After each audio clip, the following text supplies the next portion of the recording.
Clayton here. Welcome to another edition of Our Couple of Acres. I was lucky enough yesterday to come across a beautiful load of white oak.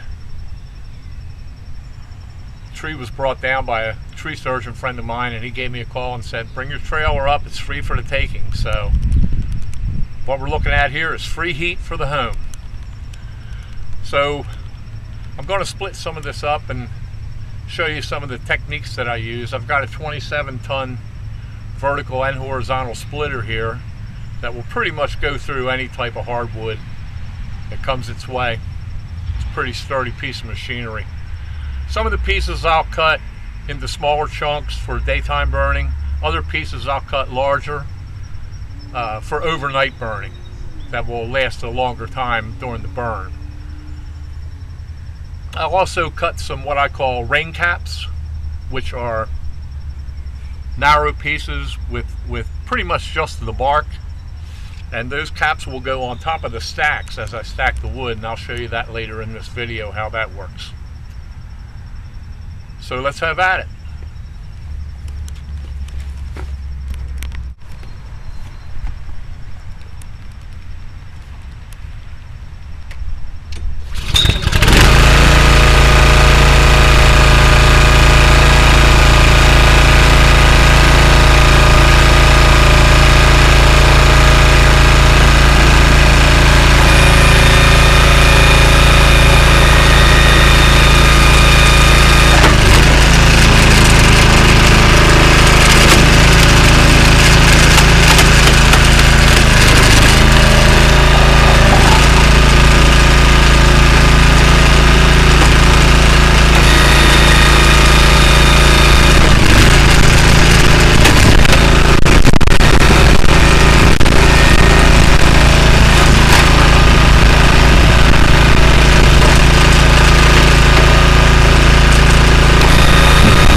So I've got about a half of that round split down, and I wanted to take a second to show you what I meant by the small pieces and large pieces and the caps. This piece here is a narrow piece. It'll catch pretty quickly. It won't burn very long, maybe a couple hours. You know, if the wife wants to take the chill off the house in the morning when she gets up before work, she'll throw one of these small pieces on there and it'll get burning quick and put out a lot of heat quickly. This is a little larger piece. As you can see, it's pretty rectangular. It's a nice solid thick piece. That'll do really well for a nighttime burn. We'll put that on with a couple more before we go to bed, and we'll still have hot embers in the stove in the morning because these will burn nice and slow. This is an example of the rain caps that I was telling you. I turned the piece sort of sideways when I was splitting it and just cut basically the bark off and left a little bit of the hardwood with the bark. And we'll take that over to the stacking area and I'll show you how we use them again to keep the wood dry. So let's go on over to where we stack it and I'll show you how that works.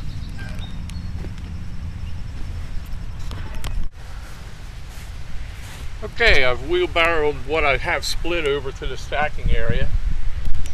A couple important things to remember when stacking your wood. First off, you want to keep your firewood off of the ground to reduce bug infestation, especially termites. So what I do is I'll get some pallets, you usually find them free, and I'll put them up on bricks to keep them off the ground. That way any bugs that are down in the soil, which would normally penetrate the wood, aren't finding any wood available. Plus it allows for circulation underneath of your wood pile.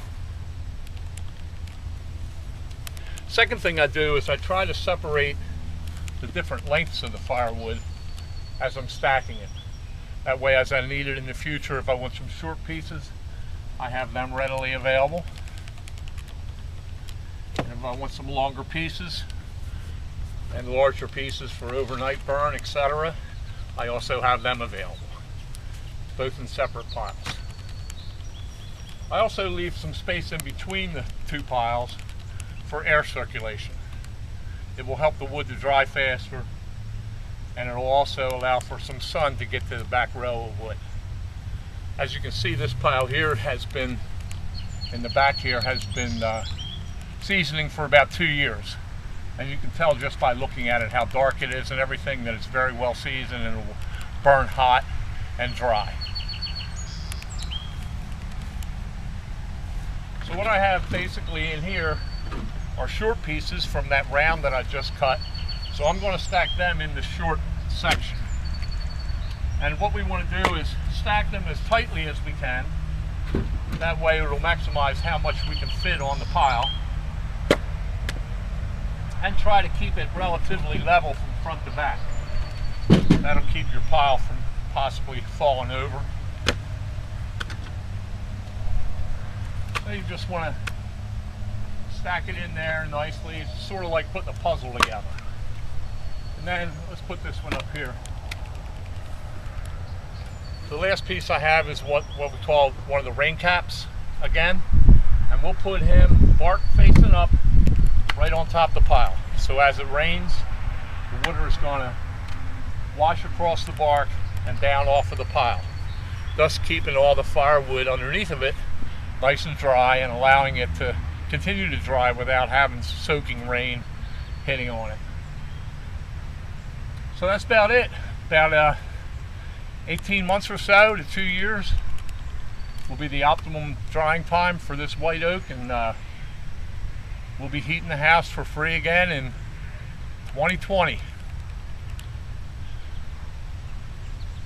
Have any questions?